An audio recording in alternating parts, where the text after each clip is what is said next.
really enjoyed like going out into the countryside, out into the middle of nowhere, and it's where I grew up. It's kind of always been my kind of happy place. And when you grow up and you go and live in a city, that's great because things are really close by, you don't have to drive to things, and all your mates live close by. But after a while you kind of start to think, oh no, I need to get somewhere, need to do something. And for a while I did that through other sports, and then I got injured and started cycling, and I was like, this is really cool. You can like start off in the city and then be in the countryside in like 10 minutes, and then there's cake and coffee and ice cream and friends, and this is burning calories.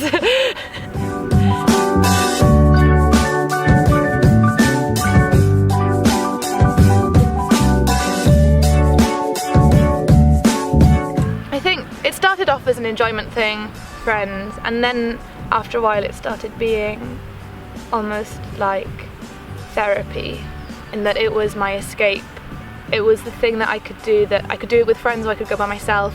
And if I wanted to go by myself, then nobody would judge me. I wouldn't feel like I had to be keeping up with anyone, and it was just a bit of freedom and a bit of respite. As if you're cycling, you're constantly thinking, well, which way am I going? Am I lost? Am I thirsty? You know, where am I going? Is there a pothole?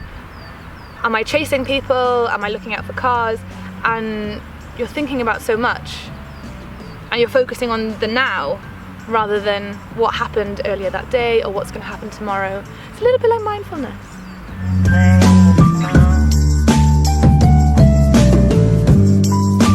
think if women's cycling was going to have a future, you wouldn't want it to be called women's cycling. You'd want it just to be called cycling, and you wouldn't want men's cycling to be called men's cycling. In some respects, women's cycling isn't that different to men's cycling.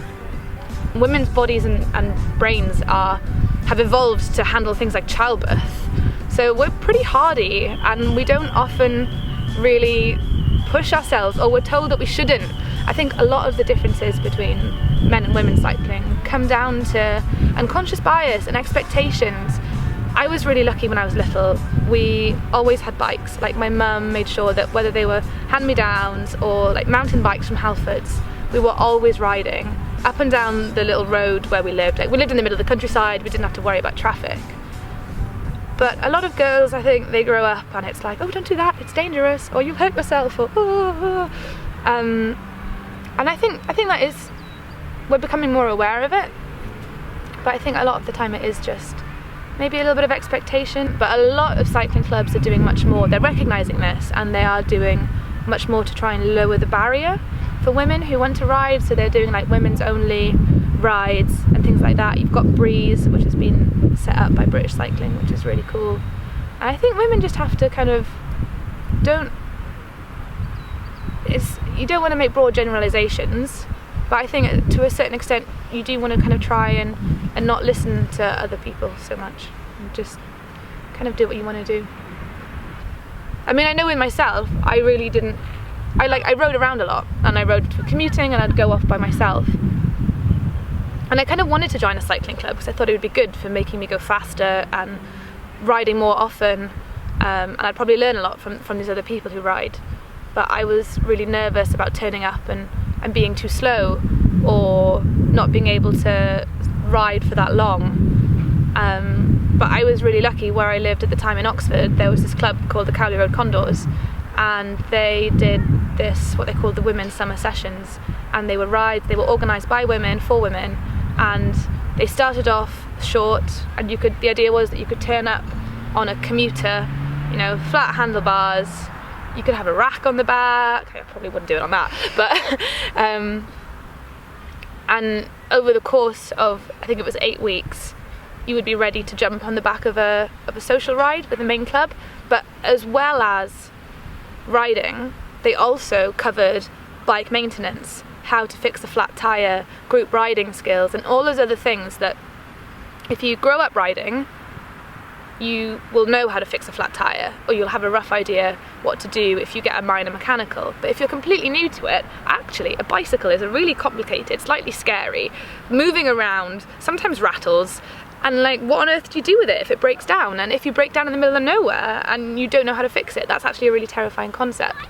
So I think it's important to recognise that it's not just about the riding of the bike, but it's about everything else. I still can't fix everything on a bike.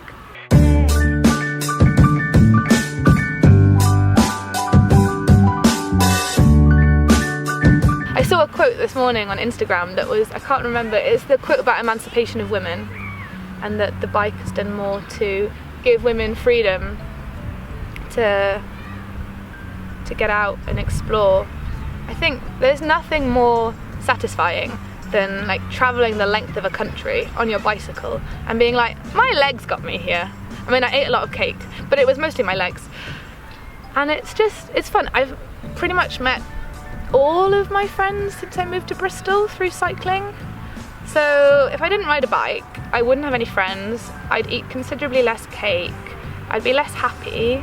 I wouldn't have embarrassing tan lines. But it's generally, you do it because you enjoy it, right? And I like cycling. I'm not saying everybody should cycle, because it probably isn't for everyone. But you should give it a go, and you should feel like you're able to give it a go.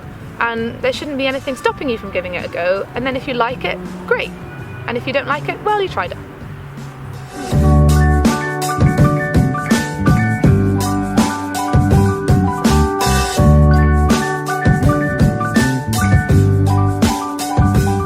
Hello, you're doing this ride, great.